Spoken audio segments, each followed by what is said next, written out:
In the burning heart of the Mesopotamian desert, Rome's richest man kneels as molten gold glows above him, his life's obsession about to become his punishment.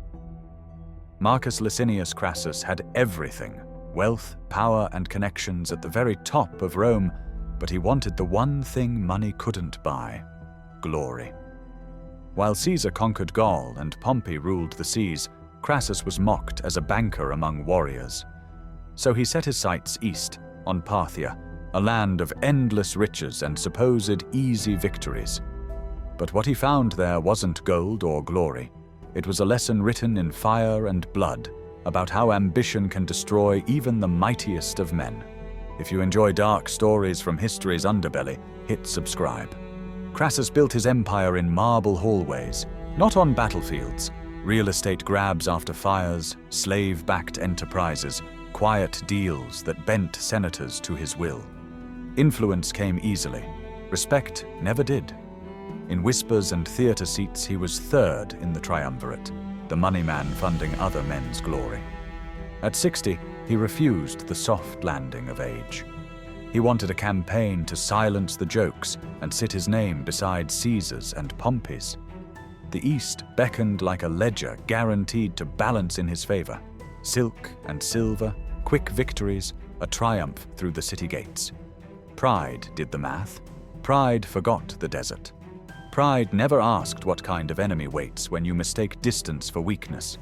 Parthia wasn't just a map edge, it was a promise. Silk and spice caravans fattened cities from the Euphrates to the Indus. Orodes II ruled a cavalry empire that outsiders mistook for disarray. Crassus read it as opportunity. The Senate hesitated, smelling vanity wrapped as policy, so he sidestepped ceremony and took Syria in 55 BCE, turning a governorship into a launch pad.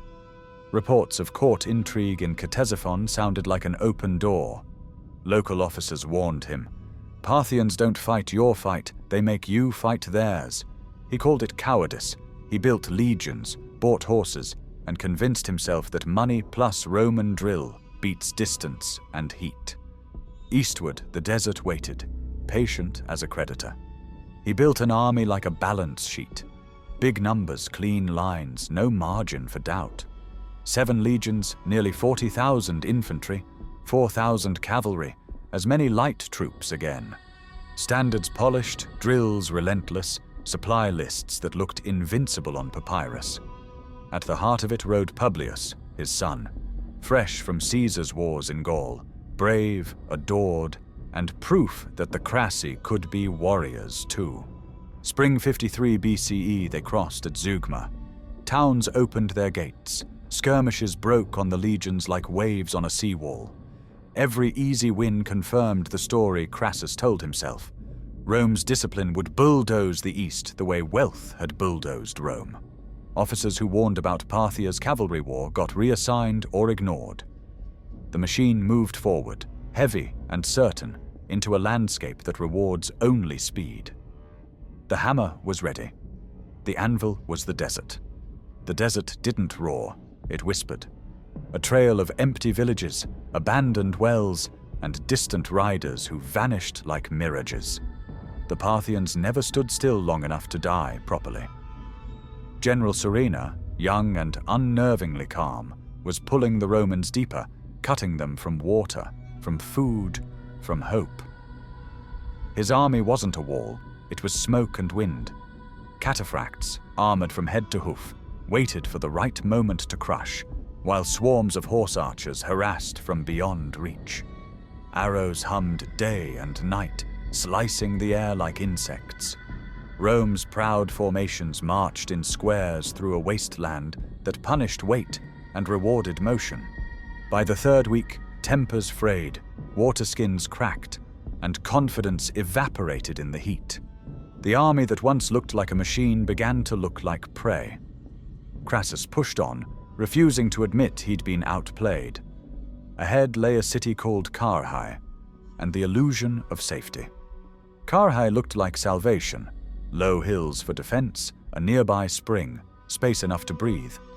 Crassus stopped running from ghosts and decided to stand and fight. Reports claimed Surena's main force was finally approaching. At last, a real battle, the kind Rome understood. He formed his men as if on parade, 7 legions in tight squares, cavalry on each wing, light infantry screening the front. Shields gleamed in the morning sun. Standards snapped in the wind. For a moment, it looked like the Republic's glory days reborn. Then the horizon shimmered. What appeared wasn't an army as Rome knew it, but a living storm, tens of thousands of riders flowing across the sand like metal waves. The Parthian host moved without dust, without confusion, perfectly synchronized. At its center, cataphracts in full armor gleamed like burnished statues. Around them, clouds of horse archers circled, loose and restless. The Romans braced for a clash of steel. Instead, the sky darkened. The first volley came with a sound like tearing cloth. Then another, then 1,000 more. Arrows poured down until the sun itself dimmed. Roman shields, built to stop blades, not storms, thudded and split under the endless rain. Men crouched tighter, breathless, trapped inside a cage of iron and sand. It should have ended when the quivers emptied. But Surena had thought of that too. Camel caravans packed with arrows kept the supply endless. On the right flank, Publius couldn't take it anymore. Young, brave, desperate to prove himself, he led a charge of cavalry straight into the Parthian center. For a heartbeat, dust and courage hid the truth. Then the trap closed. Cataphracts held firm, horse archers swung around, cutting off retreat. Surrounded, outnumbered, Publius and his men fought until they vanished into silence. Moments later, Parthian riders raised something above their ranks. A head. His head. Crassus watched it sway in the heat, and everything inside him collapsed. The general who'd crossed the Euphrates for glory now stood frozen, staring at the price of his ambition. What followed wasn't a battle. It was a slow unraveling. The Romans still stood in formation, but the spirit that held them together was gone. Every gust of wind carried dust, screams, or the thud of another arrow finding flesh. The ground turned black with blood and sand. Crassus shouted orders no one could hear or obey. His once mighty army, the pride of Rome, was now a dying beast flailing in the heat. By dusk, he ordered a retreat toward Carrhae, hoping the city's walls could shield them from the cavalry's reach. But night brought no mercy. Columns broke apart in panic. Wounded men begged for water or for death. Helmets and shields littered the desert like coins tossed to the gods. Some soldiers collapsed and never rose again, swallowed by the same sands they'd mocked as lifeless. When dawn came, the survivors, half their number, stumbled into Carrhae. They were gaunt, hollow-eyed, more ghosts than soldiers. The legions that had once marched with Roman precision now looked like refugees from their own arrogance. Crassus, silent and grey, knew the campaign was over. He had asked the desert for immortality. It had given him a grave. Then came Surena's offer, unexpected, smooth, almost kind. He sent envoys under white flags, proposing peace, a Roman withdrawal, lives spared. To his officers, it smelled like deceit. To Crassus, it smelled like hope. He agreed to meet. At dusk, on neutral ground between the two armies, the Romans arrived with a small escort. Words were exchanged, harsh, bitter, uncertain. Then chaos. A scuffle, blades drawn, shouts in 2 languages. When it was over, the Romans were disarmed, surrounded, and their general, Rome's richest man, was a prisoner. Surena had no interest in ransoms or negotiations. His captive wasn't just an enemy commander. He was the embodiment of everything Parthia despised. Roman greed, arrogance, and hunger for land that wasn't theirs. And for that, Crassus would not die quietly. They made a spectacle of it. Torches flickered against bronze armor as Parthian nobles gathered to watch. Crassus, bound and trembling, was forced to his knees. Before him, Craftsmen heated gold until it turned to liquid fire. The crowd watched it swirl, glowing like the sun in a crucible, the same metal that had built his fortune, bought his allies, and driven him into the desert. Surena didn't need to speak. The message was clear. You wanted gold, now have your fill. Soldiers pried open Crassus's mouth and poured slowly. The metal burned through tongue and throat, searing his insides while he remained conscious just long enough to understand. The richest man in Rome died tasting what he worshipped. For the Parthians, it was justice, symbolic, deliberate, unforgettable. For Rome, it was humiliation beyond words. And for history, it became the perfect parable. The man who tried to consume the world was consumed by his own desire.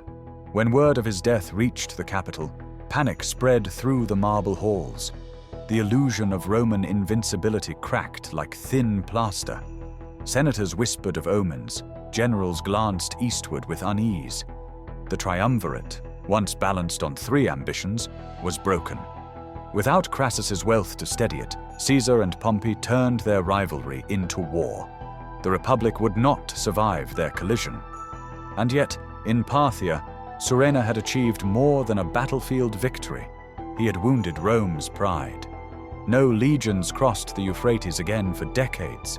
The empire had learned that not every frontier bends to willpower and coin. In Parthia, Crassus's death became theatre, literally. His severed head was sent to King Orodes II, who ordered it used as a prop during a performance of the Bacchae. In the play, a proud king is punished for denying the gods. Now the actor held Crassus's head aloft as the audience roared. Rome's defeat had become entertainment. For the soldiers who survived, fate was gentler. Many were resettled deep inside Parthian lands, absorbed into new lives as farmers and guards. Their children spoke new tongues, their old banners faded into memory. Only their commander remained the symbol, the warning carved in gold. Centuries later, archaeologists at Carrhae would uncover broken weapons, shattered helmets, and bones warped by heat, silent witnesses to a catastrophe that reshaped empires. The sand had kept its secrets, but the story never stopped echoing. Rome could be beaten, and greed could bleed. Historians still argue whether molten gold really flowed down Crassus's throat. Maybe it was legend, polished by time into moral truth. But accuracy hardly matters. The story survived because it fit, because no other ending captured him so perfectly. He lived for gold, died by gold, and became the eternal emblem of ambition turned inward. Even if the details blur, the meaning stays sharp. Power without wisdom burns as hot as metal from the forge. Crassus's downfall isn't just an ancient tragedy, it's a mirror. He mistook wealth for strength, pride for leadership, and conquest for legacy. In doing so, he destroyed not only himself, but the fragile balance of his world. Every age has its Crassus, men who believe they can buy glory, bend fate, or turn ambition into immortality. History always answers the same way, with silence, with ash, with the sound of molten gold pouring into an open mouth. The golden throat of Rome's richest man still whispers across time. Know when enough is enough. Empires tell themselves they are inevitable, until a single misjudgment proves otherwise. Crassus chased a legend and found a lesson. Rome kept marching, but it marched more carefully. Parthia kept riding, and the desert kept its counsel. What remains is the shape of a warning. Wealth without judgment is just fuel. Pride without limits is tinder. And somewhere, the heat is always rising.